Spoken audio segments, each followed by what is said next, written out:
Hello, everyone. How are you guys doing? Welcome to another episode. This is actually episode three.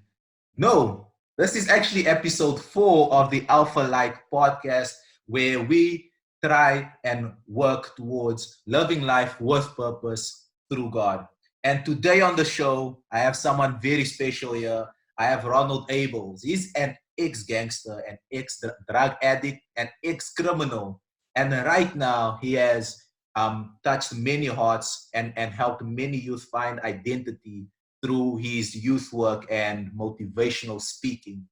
Ronald, welcome to the podcast. How are you today? I'm good. You forgot to say one thing, Salim, that I'm ex-homeless as well. He's an ex-homeless person, yes. That's my qualifications in life. That qualifies me to speak into those matters. You see, it's a qualification you can't get at a college, but only the college of life can give you these experiences, and that's why I feel like I'm an expert of sharing in those experiences with people to take them out of that. And that's so true. There's a lot of things that people cannot speak about without first having the experience. I mean, for example, marriage. If I'm not married, if I've never been married, I can't be advising people on marriage. And that's why I wanted to speak to you on this topic of identity. And I've heard a little bit about your story, how you used to roam the streets here in Cape Town as a bechi. That's what we call people as a bechi. You are a drug addict. You are a gangster. Could you tell us a little bit about that story and what actually happened to you in that time? I think, Salim, what I want to do for you is I'll give you exclusive first heard on Salim's podcast. So I want to tell you a story, but I don't want to tell you. I want to start at the beginning. And in fact, when I started at the beginning, I just start even before I was born. Sure. So this is the first time I'll be sharing this part of the story. So in light of identity, you can understand where I come from. So I want to start with my mom. Mm. My mom at that time was a young woman. She had two children, and she was just like a young woman living her life. Like she goes to parties, she comes back, she works hard. But one summer night, she was on her way home, and she got jumped by a guy. And this guy violated her, actually raped her. And not the cool, the sad part is a month later she find out that hey, she's pregnant. Sure.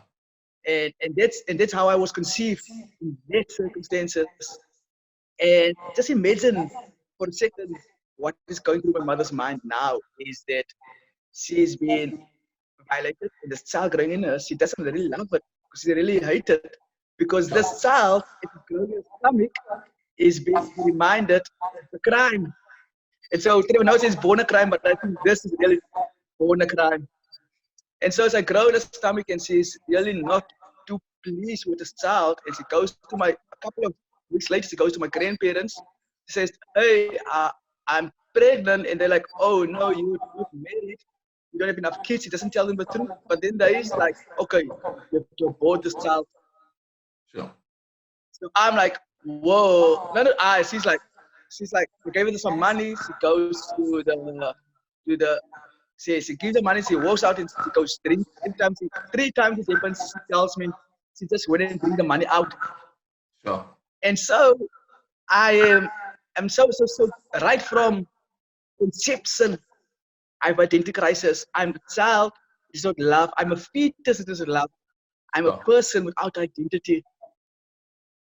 But it's not all, Salim. I am born, but on this night I was born. So we are one of the few families who have TVs at this time because this is an apartheid, right? This is Mm. on the inside of apartheid, and this TV system. There's a little bit, only a few people of the color community has TVs, and we're one of those people who have TV in our community. Sure. And there's this big fight coming up, a boxing match, and it's a guy called Leon Spinks and Harry Kutsi or something. And everybody, all the colored people, all the people is rooting for Spinks, right? Because he's like the black guys who fight this white guy, and it's like going to be a very cool message of people gather around. But what happens if you can Google this message on my day I was born, 25 June 1979, that Leon Spinks is in the ring for maybe 5 seconds and then knock him out, Sure. right?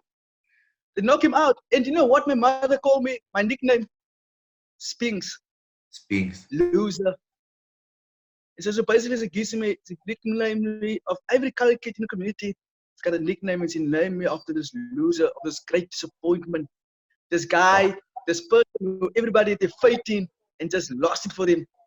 And so growing up, knowing that you're disappointment, growing up, knowing that you are not loved, growing up without identity, it's a hard start for any young man.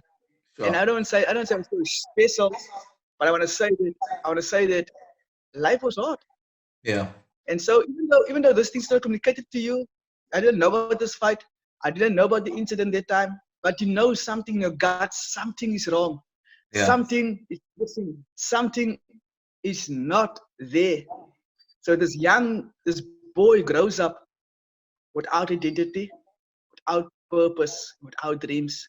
The only Sure. thing he can hold on to is this thing that's spoken of his life, Spinks, the Sure. great disappointment, What Spinks, was the some loser. So what was some of the effects this thing had on you? I mean, it must have really been traumatic for you growing up knowing this, eh? I didn't know the story, but I do know, like my mother, of course, my mother abandoned me shortly after I was born to my grandparents. And so even though she stays just the next house, I don't have a real relationship with her. In my grandparents' house, I became like the slave. I think my brother told me last year, you were the slave in the house. Look, we're 40 years old now. It's 40, it's like 30 years, 30 odd years down the road. He tells me like, I remember you were the slave in the house. And what it basically means is basically I was the child with no identity, child with no root, and so I was there to do all the housework, whether go to the Yeah. shop or clean the yards, collect this from the auntie. So I was just like everybody could just like ask me to do stuff, and I had to do it. I didn't know I was a slave, but since my brother confirmed that I was a slave, so I'm this boy growing up purposeless, identityless, without a plan, and I'm a slave. Sure. And so the result of that is I go to school is because I'm so broken as a boy. I don't know who I am. I don't know my roots. And so I went to school as a sad boy. Other kids around the school picked it up immediately and started bullying me. And so that's how straight through my primary school years I get bullied, Oh, bullied, down. I think that's the I want to say the start of my life, the preconception, conception, and the foundation stage of my life, mm, forming identity. Because I think like when you when you are so the foundation is like it sets out your life. It means that I will be a follower. I will be not counted in. I will not be. I will be a person who don't like. What did they say? A person that is just not a person, just yeah. like someone who can bully. So I think when I reached high school, I thought, oh my goodness, I was grade 9. I said, oh my goodness, I can't be bullied anymore. I can't stand it anymore. I have to set out to change my life, set out Mm, to change my stars, set out to create my own purpose, my own identity. And who do I see? I see the gangster on the corner looking yeah. all fly in his little Chuck Taylors and leather jacket. And I'm like, wow, I'm going to become a gangster. And I think I was going to be set out the best gangster I could be. And so I started getting into my little stuffs, grade 9. By grade 10, I thought like, whoa, if I want to make it big, I have to go for the top guys. And I didn't know many top guys, but I thought, hey, let me go beat up on the matriculants.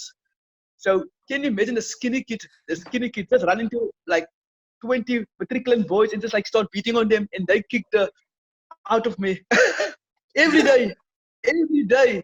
But all Sure. I'm saying is like, after a while, the first it fun kicked me, but after a while, they're like, whoa, this guy's crazy.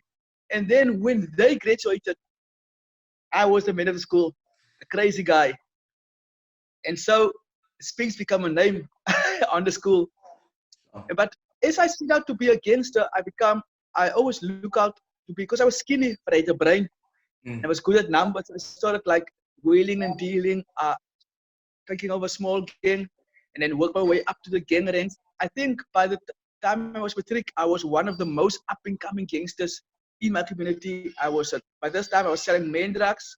I had a crew of maybe 20, 30 people under me, and they did all the crime. I just like dictated, and they were all trying to work for my peace. They never knowing how broken and insecure and how scared I was. Sure. But in the street, I had to look like I had to wear nerves of steel. And so by then, I started shutting down my emotions one by one. I think I can remember clearly incident one day when me and my friend Roland, we were on a four-way, and this one guy tried to run past us, and what happened is a car knocked him, but he died on the spot. Me and Roland, my friend, we drunk, and we just walk over and kick him in his face like, how dumb can you be? You see the car standing there. We are drunk and we know better than you. And so people are standing, there's a crowd standing, we kicking a dead guy to show Sure. people how merciless and how emotionless and how cruel we could be, creating a name, forging identity for us, forging our own identity as being called the terrorizers of a community. I remember another incident. One day I walk home and I come down my own road, and there's a guy, Uncle Jeremy, he's watering his garden. Yeah. And as I come down the road, he just like put down his pipe, closes close the tape and go inside his house. And I'm like, whoa. My friend saw this and he's like, wow, bro, we look scared of you. It's so cool. And as I was seeing that, I was so sad inside of myself. I'm like, whoa, people are scared of you, dude. It's such a good feeling. But nevertheless, I didn't stop there. As I said, I become one of the 10 gangsters in my community, or up and coming gangster, top 10, but up and coming gangsters. I think people start fearing me. I can remember walking down over soccer fields and people stop shooting or gang fighting when I come past. But as you know, people never knew I was scared and I was broken and I Sure. was just trying to survive. And so I became a gangster. I was actually a very good gangster. People used to think I was in prison. I could Sabella. I made money. I had all the nice stuff. But it was my mom actually. My mom's sister one time walked with me and she's like, "Why do people respect you?" I'm like, I don't know what's wrong with this guys, but she noticed visibly that wherever I go, people just like respecting me. And so that's why I became a gangster as a teenager and made it until 21. Sure. And so my story continues actually. So I'm 21. At 21 years old, around 21 years old, I actually became a Christian. But I want to say I converted myself to the church. In fact, I Mm. converted myself to the white church because there was Mm. this missionaries, white people. So this is after Wait, apartheid, wait, right? wait. Before we get there, um, so I'm more right now. I'm actually more interested in. Could you elaborate some more on when you are now spending time with all these gangsters trying to reach up the ranks? Um, what was it that you were truly seeking? Besides just wanting to get recognized and stuff, was there something deeper that you are trying to find, or was it just like you just wanted to be known and have people say your name? I think what I was finding for, because there was emptiness in me, this emptiness, Mm. and I didn't know, I was in love. Obviously, I wasn't a love child, and so I Yeah. was looking for love, looking for acceptance. I wanted people to be my friends. But of course, these people were all fake around me. They're just there for the power, the money, the fame, and the girls. Mm. Uh, I was just a broken man. I was just a broken man and trying to fill up these accents, these things with pieces of that. But of course, it never fitted my Mm. brokenness. None of these incidents fit brokenness. I was just like crying out for for love, for help. I was crying out for somebody to reach out to me.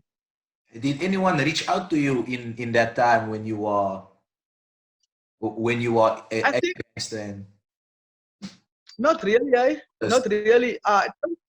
People didn't reach out their time. I think the only count I had was I joined. I did join a youth group one time. All the for the first night I arrived at the youth group, they teach me how to French kiss girls. Yeah, 15 years old or something like that. They showed me how to French kiss. This is the youth group taught me. Playing spin the bottle in the youth. Lord. Yeah. So that's as close as you got to help. Just Yeah. That's they only help me to look at girls as objects. So Yeah. how did you transition from being this well-known gangster, and I'm assuming that you are making a lot of money as well as a gangster. How did you move from Yeah. that into actually going and now living on the streets and staying on the streets? So I'll quickly go through this next part of my story. So Okay. basically,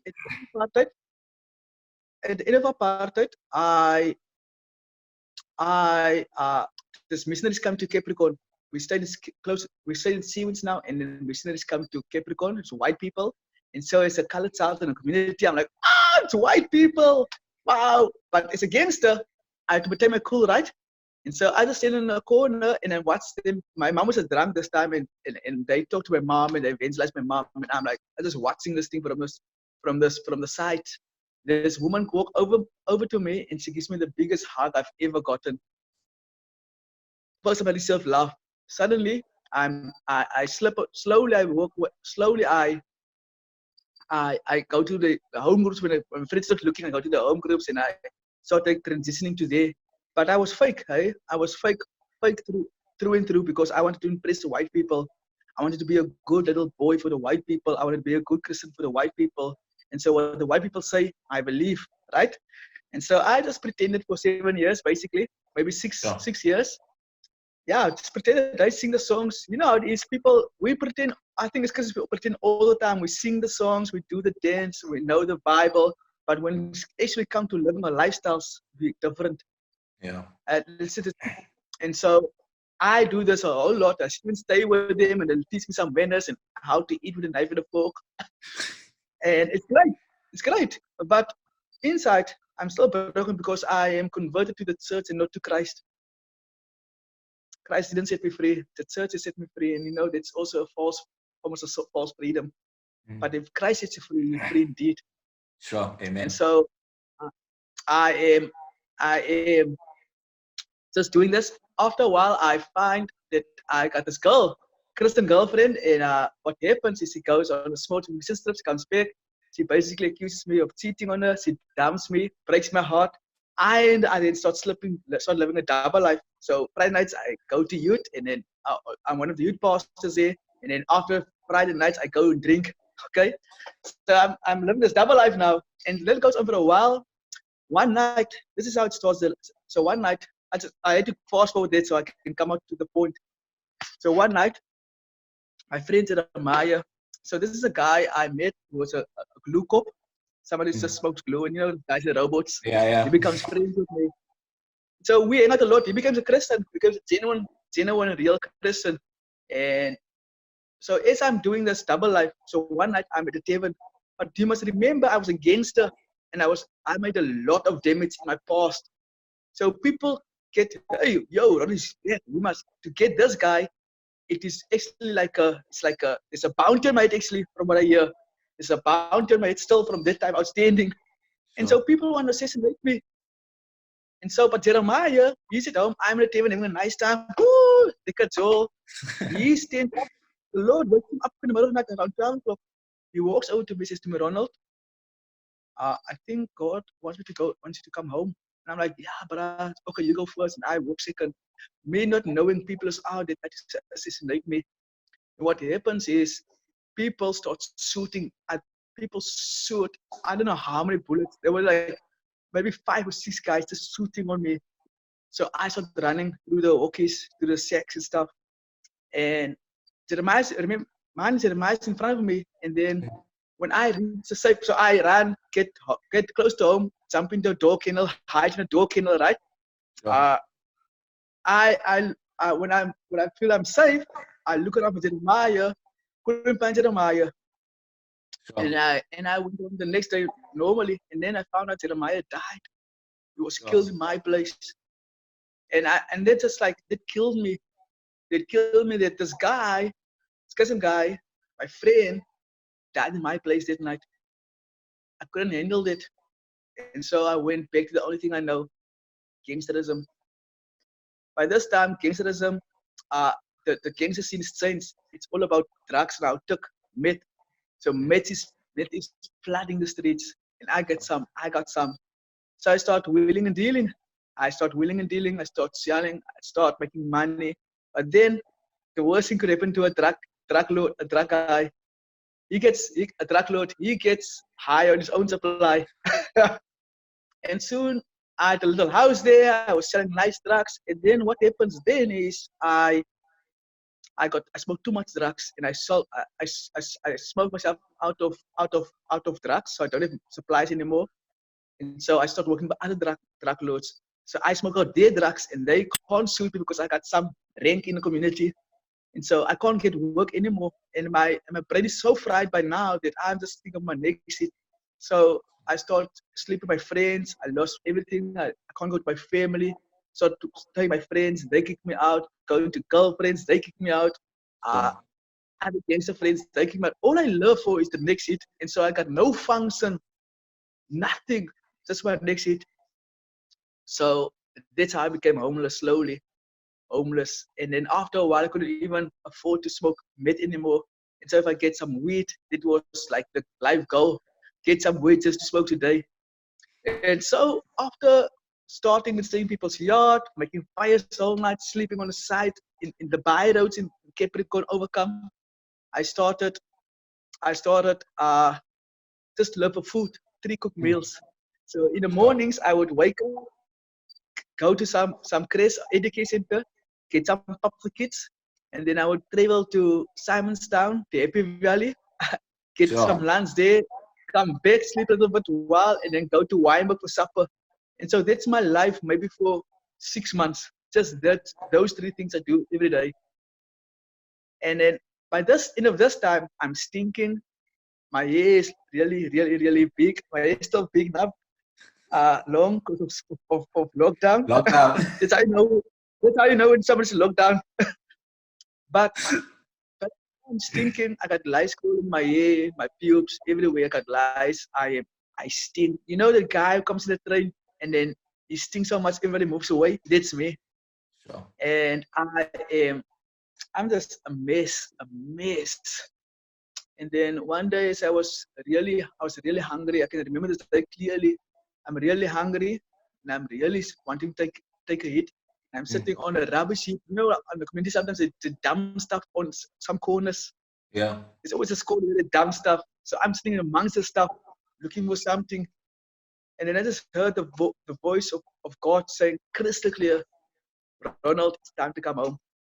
Sure. Immediately, I was released of my addiction. I started walking home to my family. When I Sure. arrived at my family house, I had to fight for them to get inside. And so God started rebuilding my life. I was completely uh, release of drugs. And I think that reminds me this is verse, I think it's John 15, 1 and 2. Because Mm. now that verse 3 starts with the lost sheep, but I Mm. think the first two verses says like this Jesus, the lawyers get angry at Jesus because he's sitting with those who they despise basically. The Mm. dirty, the hungry, and the poor basically. And it was me. Yeah. And it's a verse that puts my life at that time. And so yeah, God started rebuilding my life from there and then slowly work my life up. Sure. And so I want to say that today I don't know how much time you have on your call now, but I want to say that today I work for a church. I work full time for a church. I went I've been a speaker on TV. I spoken in magazines. I've appeared in books. I've motivated youth everywhere already. I've been Mm. called out. I do this a lot, speak to youth. I've been ministering to schools, kids for the last 6 years, 7 years of my life. And Yeah. I want to say that, yeah, I know when we as teenagers, as young men and women of God, we Yeah. struggle to find ourselves. We struggle to know who we are, and we can never know. We think like everybody else out there is dumb, Mm. but we gotta believe that. We gotta believe what the Bible says that God's Yeah. kind of planned a purpose for our lives, and it Yeah. doesn't matter where you come from or what happens in your life, or or or or, or what you have and what you don't have. I know there's like now, right now, I stay in a nice neighborhood. I drive a car. I got Mm. some. I can go and eat. If there's a restaurant, I could have gone to McDonald's or something like that whenever I want to. But there was a moment in my life where none of these things were even possible. And so I Sure. want to say that we got to believe God. That even that it doesn't matter where we find ourselves, we must know that God can take the broken pieces of our hearts and Mm. bring it together and create identity for us. Yeah. Yeah. Sure. That's a very beautiful story. Eh? You said that one day the voice of God came to you and said, "Come home," and immediately you were set free. Do you was there still a journey that you had to walk after that to free yourself from the addictions, to rebuild relationships, and also in which way did your identity in Jesus Christ actually become strong um, um, in that time? I think looking in hindsight now, Salim, I didn't struggle with tuck anymore. I smoked cigarettes for 3 months or so afterwards. Mm. Uh, So but that was like a total God intervention deliverance. Eh? yes, it was like, bah, done. I Sure. smoked tuck one time after that, but it wasn't the same. And this is because Mm. I was naughty. That's because my cousins were smoking, so I just like, I want to take a hit. And it wasn't the Mm. same. Mm. But I want to say that the journey after that is was you must remember I've caused a lot of pain. Mm. I caused a lot of I demolished a lot of people. I've lied to a lot of people. I have pushed a lot of people aside. Especially I talk about my family members. And Mm. so painstakingly, painstakingly, step by step, I had to rebuild those relationships. It could be all on me. Mm. It could be all on me. I didn't do it for like, oh, I wanna, because now I'm Christian, I'm better than you. No, it was all on me. I had to take the step. I had to start to rebuild. I had to say, hey guys, you gotta trust me again. I think I think what I did a lot of stuff. Times you have to pray. You have to be in constant communication with God. I prayed a Yeah. lot and I read the Bible a lot because it just was just almost impossible. There was days when you just like was just impossible to actually come out and just think about the stuff I did before, like sleeping in bushes, robbing people.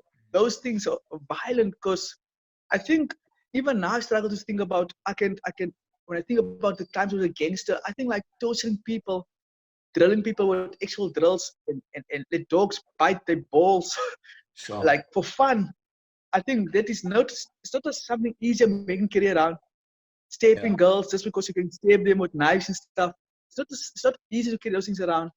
Yeah. But you know what? I know I take full responsibility for those things, Mm. but it's not my identity. Yeah. But That is not my identity. because we are running out of time. I just have one more question, and then I'll just ask you to give some advice to those who are actually seeking identity, those who are actually maybe stuck in the same place where you was. And that first question is: in your time when you were on the street and you are seeking identity, on drugs and everything, what were there times when you were calling out to God for God to actually come and speak to you afterwards, or was it just something that happened without you reaching out? And second question is, those who are right now in the situation where you found yourself, what advice would you give them to help them actually find identity and actually maybe walk the same road you're walking, or even the road that God has provided for them to walk? I would say the first question is like, there was many times I called for God. You know what? I think God spoken. I didn't listen because like you know it's right, but you still choose to follow your own ways. I Mm, think God wants us to totally surrender to Him. It's like mm, okay, because we humans are stubborn. Sometimes we say God help me, and God yeah. gives us like dude, come back to my house. Mm, Uh, don't get don't get involved in politics, church politics, and systems. Just follow me, and we're gonna do mm, those things. I think the advice I'm gonna give people it's in a daily crisis is I think crisis and Christ is so close to each other. A crisis should be in Christ. mm, Figuring out a crisis should be like figuring out who Christ is and then mm, apply who Christ is into our lives. The yeah. practical steps I want to say is find someone you respect who is a Christian. Talk to those people. Talk to people who genuinely cares about you. Mm, Don't go there to yap about this and that kind of stories mm, or want to make you feel good. Find somebody who will speak into your life, who's going to be real, who can challenge you, saying like, you know what, cut out this crap. We need. I think we need some hard truths in life sometimes. mm, I think the first guy who helped me when I became a Christian, he just said like, look, dude, if you want to be a Christian, this is not the law, but I want you to make an effort to dress nice. yeah. I want you to smile. I want you to, even though you're the poorest in the church, I want you to be the greeter in this church. Mm, You know what I'm saying? mm, So this guy was hard with me, and I think like we don't want to hear the hard stuff. We just want things to be magically appear, magically we see what see and everything should be fixed. It's not that. It's a mm, long journey. It's a hard journey, but it's so worth it. mm. Because when Christ is free, you're free indeed, man. So I want to say to Amen. people also that don't what your life is now is not how your whole life is going to be. I mean, I was a child I was just called a loser. It was not my life. I was conceived through rape. It was not my life. I was almost aborted. It was not my. So all those little sections or space of my life is not who I am. Mm, What Jesus said who I am is that is who I am. I'm a child amen. of God. I'm fearfully and wonderfully made. He's got a plan and a purpose for me. Mm, Those kind of stuff. That's the stuff I believe. And so even though life goes sometimes like little, I call it failing forward. So like circles, but it's always moving forward. mm, Circles. So you get high, you get low, but you always have to move forward into Christ. mm, Press into Christ. Hard times and good times. amen. That's what I want to say. Ronald, I want to thank you so much for your time. Your story is very inspiring, and I'm sure many people are being changed listening to your story, and many people are finding God just looking at your life, the way you live, and the way you present Christ to people. And guys, thank you so much for watching, for listening, and until the next episode. This is the Alpha Light, loving life with purpose through God. Peace.